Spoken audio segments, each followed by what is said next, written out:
Hello, welcome back to the Personal Transformation Experience with Maureen and David. It has been a while.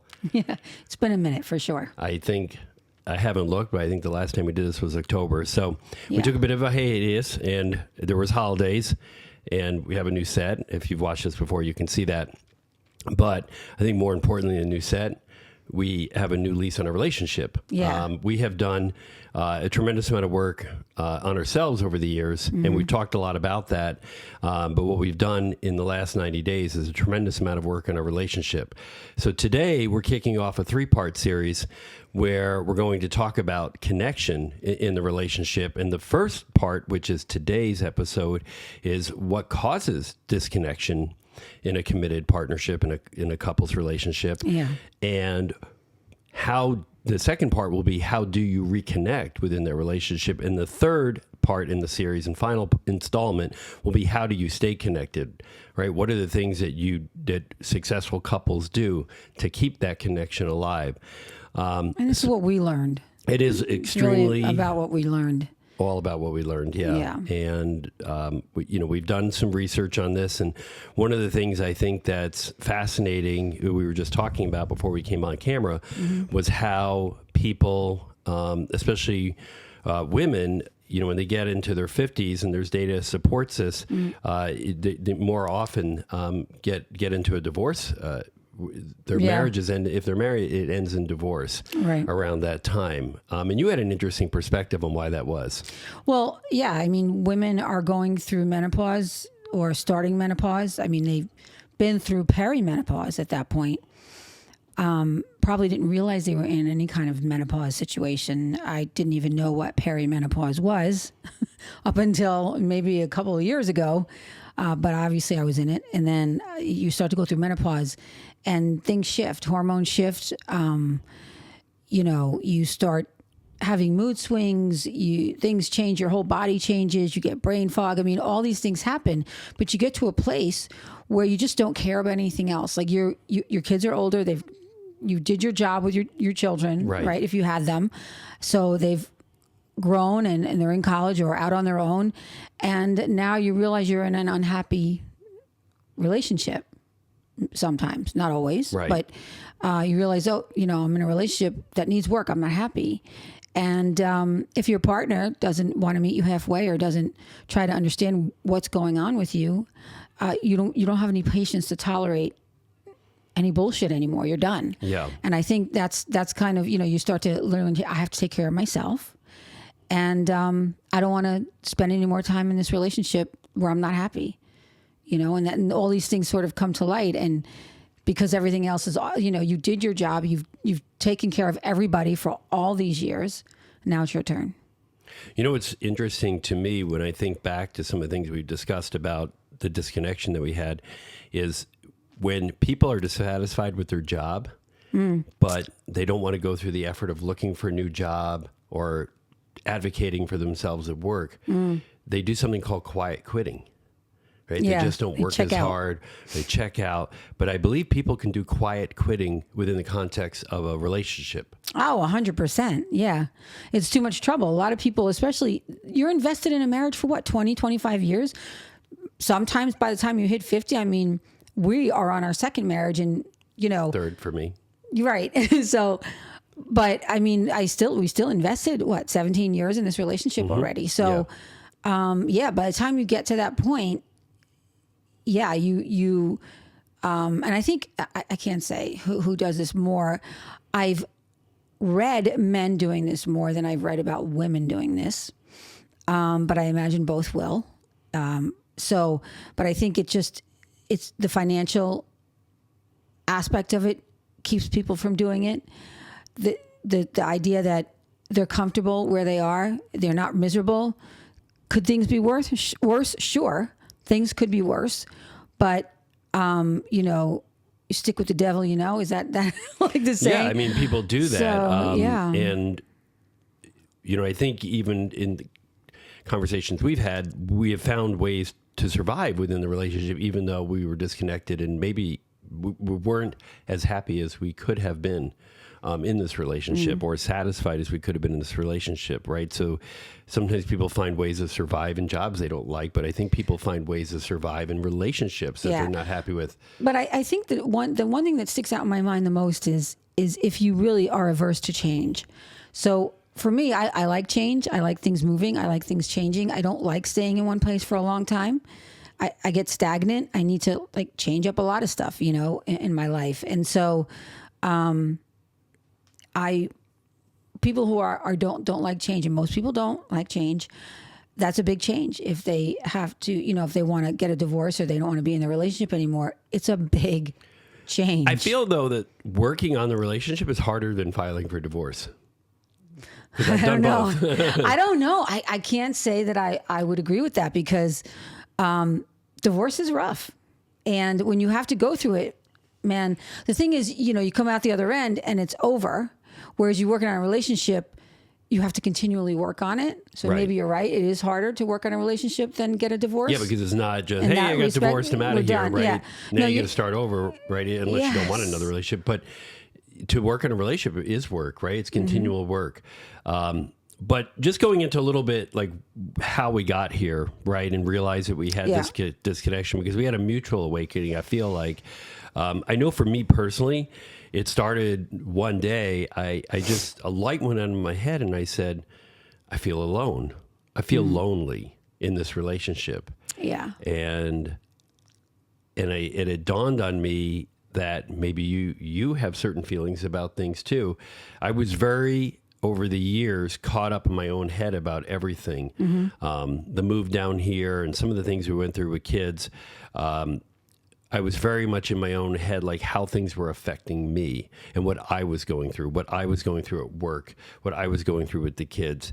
And I didn't take into consideration how you were feeling. I didn't ask you. No. I didn't ask you how you were feeling about anything.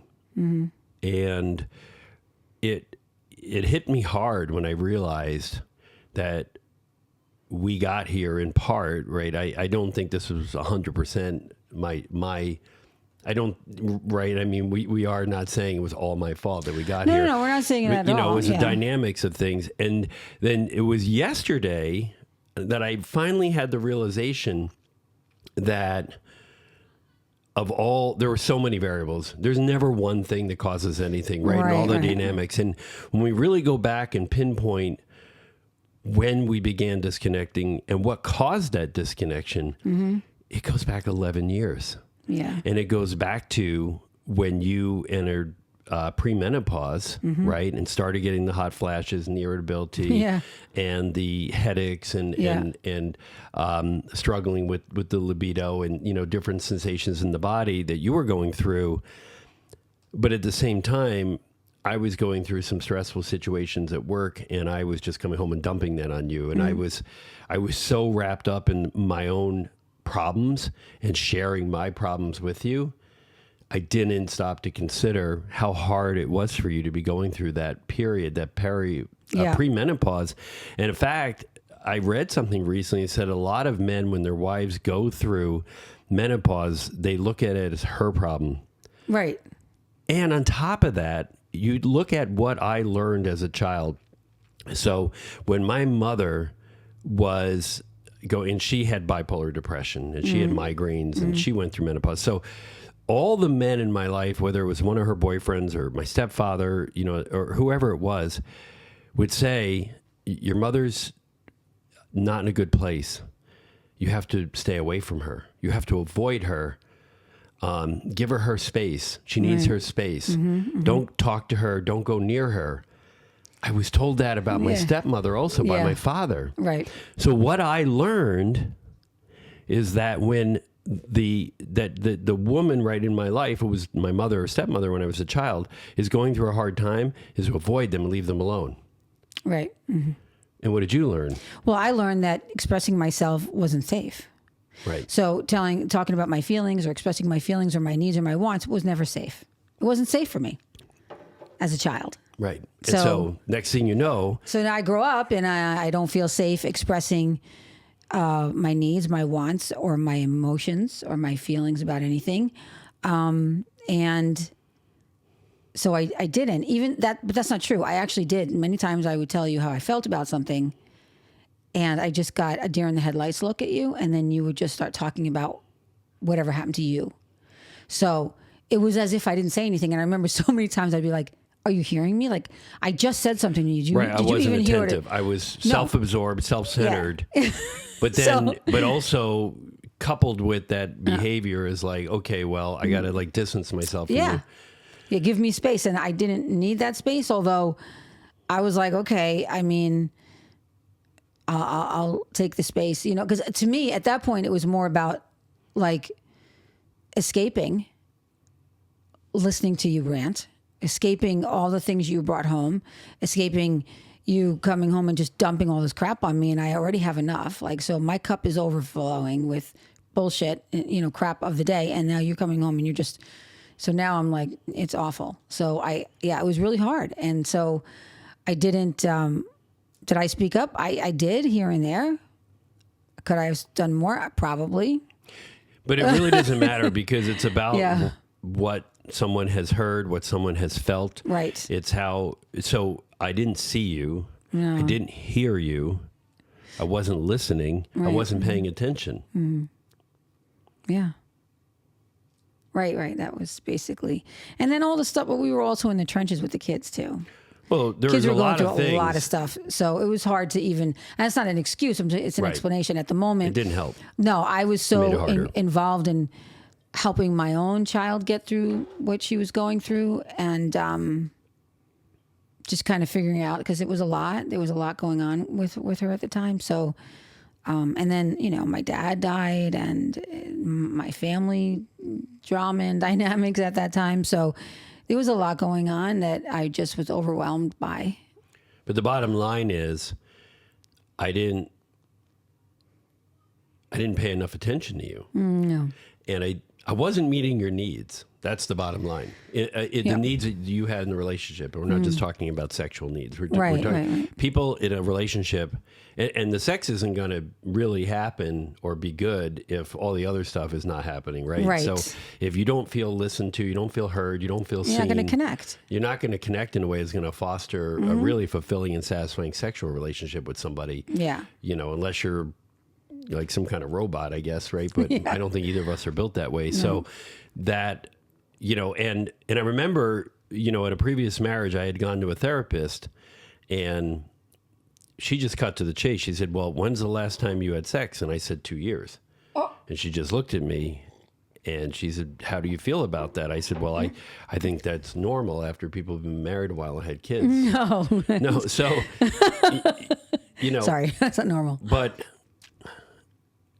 that's what happened because we weren't connected, right? There was no, you're not going to reach out to somebody that you don't feel connected to, right? That's not, so anyway, to me, the analogy is somewhere around that time, it goes back a long time, you know, we may have been, because at the end of the day, we're independent, we're individual people, like we're two ships, we're not on the same ship, right? You're a ship, I'm a ship, we're out there on the ocean. And somehow, you know, the gap between the two ships started widening like in a Y shape, and we're out there. And I think the way I felt about this in November is like, wow, you're like a mile away from me right now out in the ocean.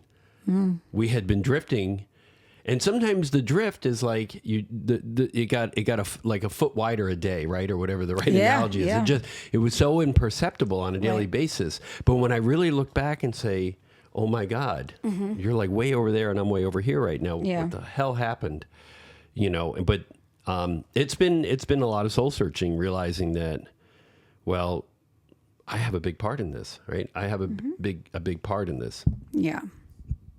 Yeah. No, I agree. It was a lot, and you know, I got to a point where I was shutting down and escaping in any way I could. I mean, well, my typical escapes are exercise, right? So I'll go work out, I'll run, I'll be in the gym, and I'll read. I read, or I'll study something and get engrossed in, you know, learning something new, and those are, while they're great outlets. I mean, I don't drink, I don't do drugs, so I'm not. That's a good thing. Right? Yeah, I mean, I could, you know, drink. I don't think for either of us we ever went down paths of drug abuse, alcohol abuse or anything like that. Yeah. But so, I mean, I have healthy outlets. Meditation was, I think meditation did a lot to help us be aware of what was going on. But, meditation helped me be aware and brought me to a place where I could, finally like talk about things that I never talked about before. And it wasn't until we actually connected in a way where I felt safe recently. Like we've been together for 17 years? And only like recently did I feel safe enough to talk about things that I never spoke about before. So that to me is really interesting. Like I can't imagine. I know that there's a lot of relationships out there because I have friends. I know people. And, I spoke to one of my best friends. I just spoke to the other day and we were talking about stuff. And she said something to me that she's never told anyone, not her husband, not anybody. And I was like, wow, I'm really glad you feel safe saying this to me right now. And she's like, oh, you're one of my best friends and this and that. And I'm like, I was touched. But I'm also really grateful that she felt that way so that she could talk about it. I'm the only person she's ever told in her entire life. And she did it for the first time yesterday on the phone. That's huge, And so, and she's been married much longer than I have. She had her kids, all her children with her husband and stuff. And so I can't imagine that's more of the norm than the exception, that women hold things back and don't fully connect with their partners because they don't feel fully safe enough to feel vulnerable in that way with them. And so I think that was probably the shattering of that final wall, or whatever was between us. It just, like everything melted away and there was nothing left. And so we were just both raw and vulnerable in a moment that I would never have thought would come to my life. Like I figured I'd die with the information in my head, right? So, and that was the goal. Right? Right. Like never telling anybody this because, I'm just not. So it's just very interesting to me that after I gave it a lot of thought, how my memory was triggered and how I had it there for a few weeks before we talked about it, probably maybe even more. And then you came to this realization and then we started and I remember when you first started talking to me and telling me and acting differently towards me and being just like the man when I first met you, like you all of a sudden you were him again. And I thought, oh my God, I'm dying. Like I'm dying. Somebody's dying. I remember. And I broke down. I started to cry. I'm like, I have to talk to you. I'm like, are you dying? Am I dying? Like, is something I don't know? Like, why are you acting like this? Why are you being so nice to me? Why are you being different now? It was, and I thought thought something was terminal. Somebody was terminally ill. But so what's really sad and remarkable about that is that that's what I thought. It wasn't just he's changing for the better. He's evolving. Like I didn't understand how you were one way for 12, 11 years. And then all of a sudden, and it wasn't a bad thing. I mean, it was just, you weren't fully present and we kind of fell into this routine. And while, I've been in love with you the whole time. I mean, I never not loved you. No, and I never always stopped loving you. Yeah. Of course not. I thought, we're going through a lot right now. This is the trenches. He's going through a lot, and I'm always one to find a way to understand someone's behavior. Like that's what I do for a living, right? I think you made excuses for me and rationalized my behavior. I did. Also. I rationalized and made excuses at the end of the day. But in my mind, I'm like, okay, what's the why of this behavior? What's going on? I did that too. But that's what I do for a living, right? I'm a behaviorist, so I look at people's behavior and answer the question why. What's the motive? What's what are they behaving this way for? Like, what is the function of this behavior? That's how I think. And so I was thinking, okay, the function is he's stressed and he's trying to figure out what to do with this dynamic at work or whatever. So that's what I did, and I ended up boiling it down to rationalization and excuses. And then I was like, okay, I'll just focus on this over here because I have to focus on this anyway. And at least he's not in my way. And that's how I rationalized it, which, I don't think is unusual. I don't think I'm that unique. I'm sure there's many, many couples out there that might be falling into the same kind of rut or stagnation, if you will, because that's what it is. You just get stagnant. You get stuck in a place that it's comfortable, and, it's just too much effort to change it, or you're afraid to change it, or whatever your reasons are for not wanting to talk about it, or to bring it up to your spouse, or maybe you have, and that's what I did, and I didn't get very far. So to me, I'll choose peace over conflict every single time. And we talked about this morning. I do not like conflict at all. And so when faced with the choice of peace or conflict, I will choose peace, even though sometimes conflict might be better. I don't like conflict. I hate it. And so I won't nag. I won't do things that will create conflict. I will just choose peace. But sometimes that peace comes at a cost. Right? What's the consequence of peace sometimes? If you don't open your mouth, then things don't change and you're stuck. And I think I was justifying my own behavior, right, with, okay, well, she is going through menopause. I just need to leave her be and just focus on myself. And, and that made the situation worse, because instead of seeking to understand you or what you were really feeling, I made an excuse for why I was avoiding you or not talking to you. Well, yeah, I mean, this is a learned behavior, right? I will choose peace over conflict because growing up, you did not want conflict. There was a hefty consequence. So you shut your mouth and you put your head down and you moved on. I didn't want to, And so when I told you that I felt alone in this relationship, you told me that you did too. Yeah. And that was a rude awakening for me to realize here I'd been thinking about my own experience, but you were having this experience too. Yeah. And I often said, I just feel so alone. I feel like I have nobody to talk to. I have nobody, because I couldn't talk to you. I didn't feel like I could talk to you. I didn't feel that way.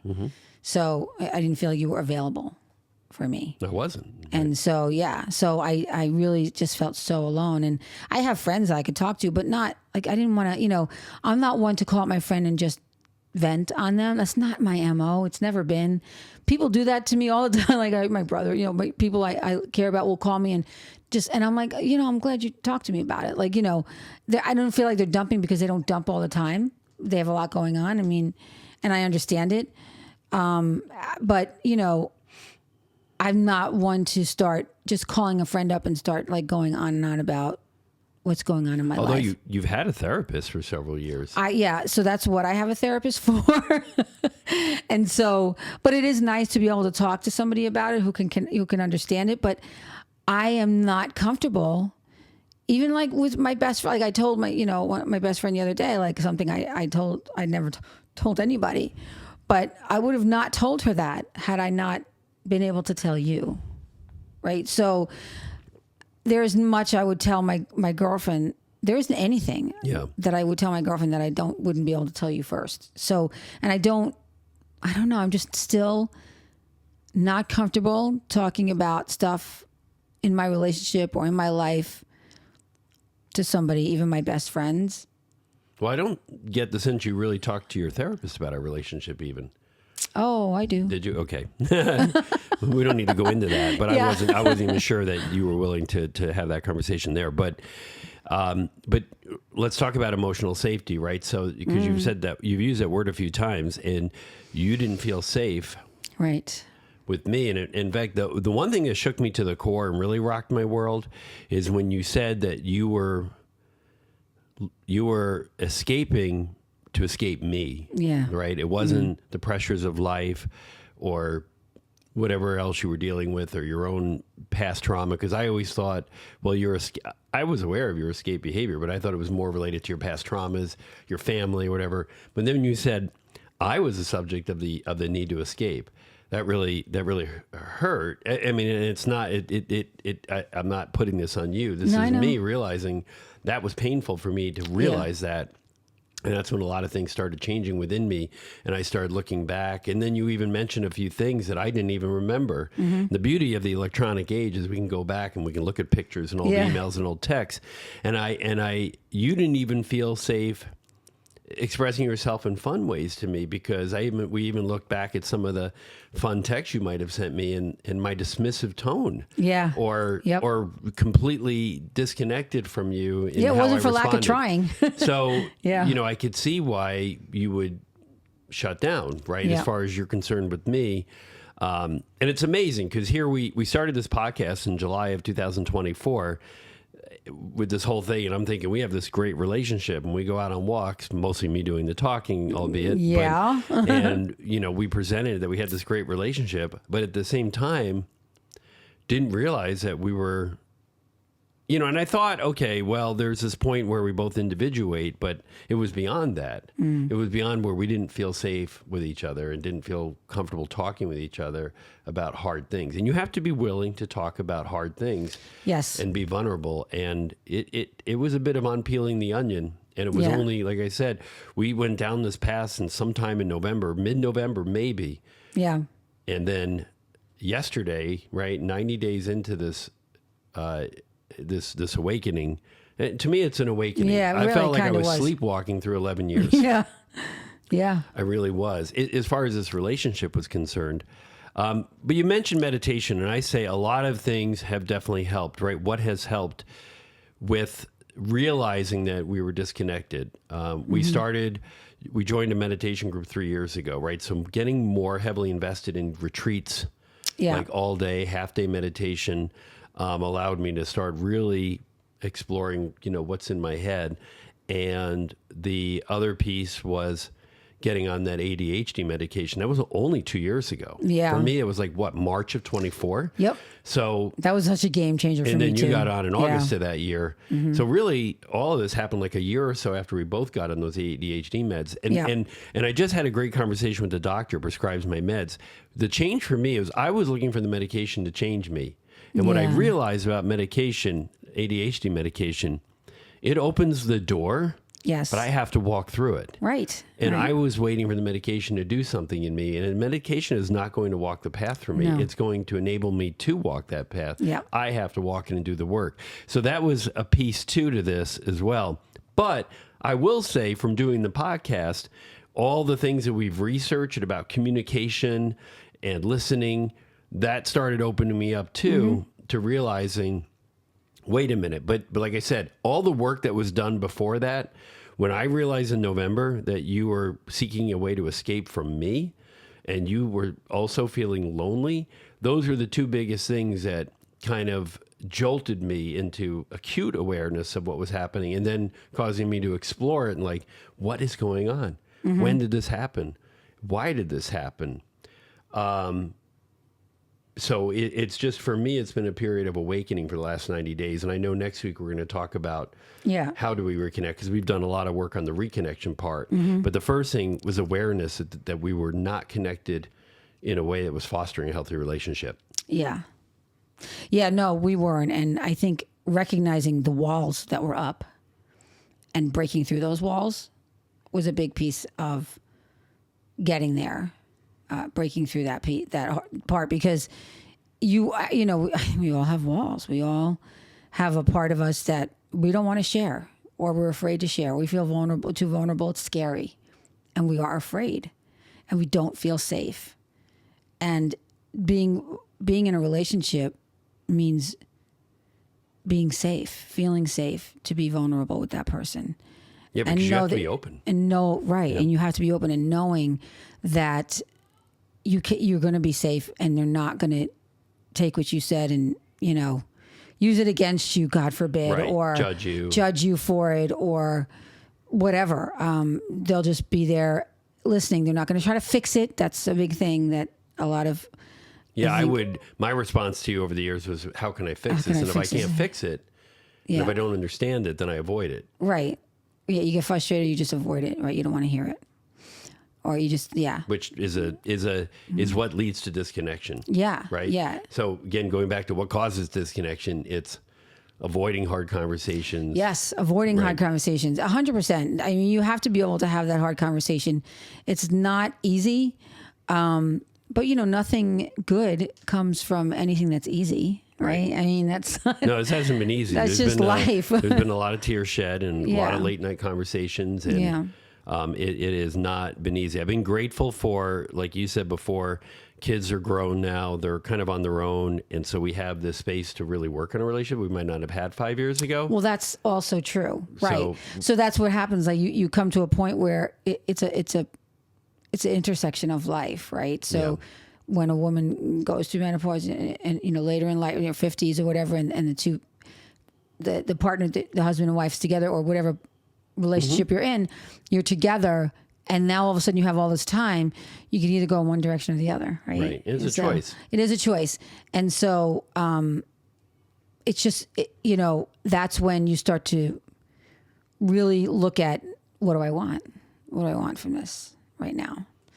And then you have to make a choice. But doing the hard things is the whole, I think, is the crux of it. Being willing to have the hard conversations is the crux of it, and knowing that it's not going to be easy, but knowing that, like, you allowed me to be angry, right? And I would get angry thinking about it and talking about it, and you brought these memories up, and I would get mad, and you're like, you sound like you're mad right now, and I'm like, well, I am, because I'm thinking about it. So yeah, the anger is still there, because it was frustrating at the time, and I never got to process it. I never got to talk about it. I just stayed frustrated, or I went upstairs and just beat up Bob, right? The punching man. I mean, the anger stayed, even though I tried to process it with exercise, it was still there. And I never got to tell you how I felt because you would shut down, or you didn't want to listen, or you would get mad, and I'm not going to get into a conflict. So I was grateful that you finally were able to, like, see my anger and hear my anger and not react to it. Well, that's part of really seeing the other person. Yeah. You see all of you. That's huge. Not the parts that you feel good or feel comfortable with. Yeah, I can't imagine it's easy for someone to sit there and tell you how angry they are about something that you did, and you just not say anything and listen. I don't know too many people that can do that. So bravo to you. Well, I love you. And there's no part of me that thought, is this worth working on? Is this, I've always thought that you were worth it. Our relationship has been worth it. Well, yeah, and so did I. And when I realized what was happening, every part of me wanted to respond differently and behave differently. I hate to say I changed, because I feel like fundamentally I'm the same person I was inside. Yeah. But my behavior changed and my responses changed.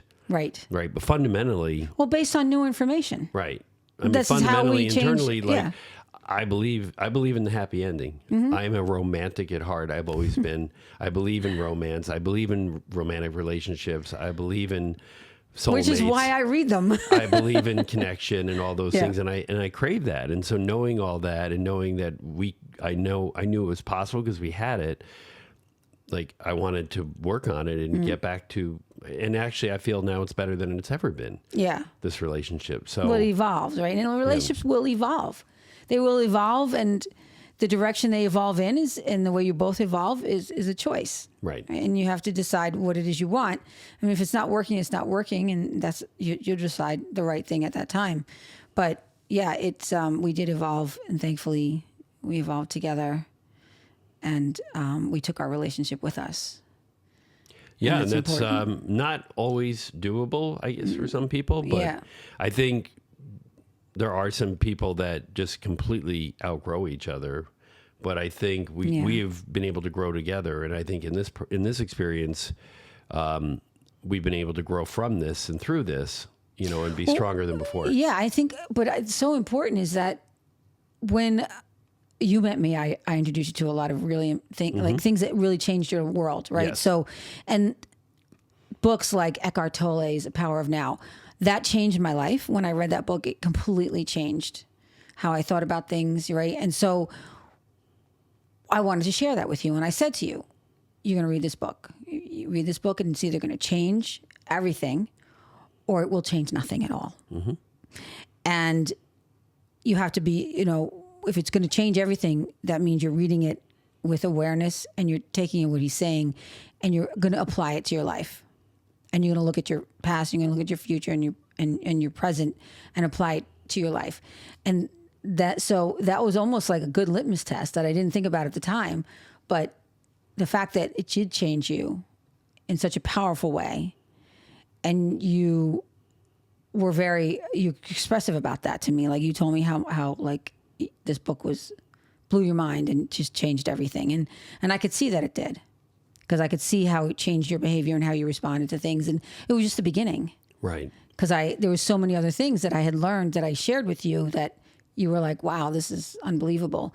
So all those things. And you also, for me, like going to the Shambhala and getting into meditation and doing some of the things, that you shared with me, it was huge. So those were the things, I think, when you share things as a couple and that both of you are like, oh my gosh, this is great.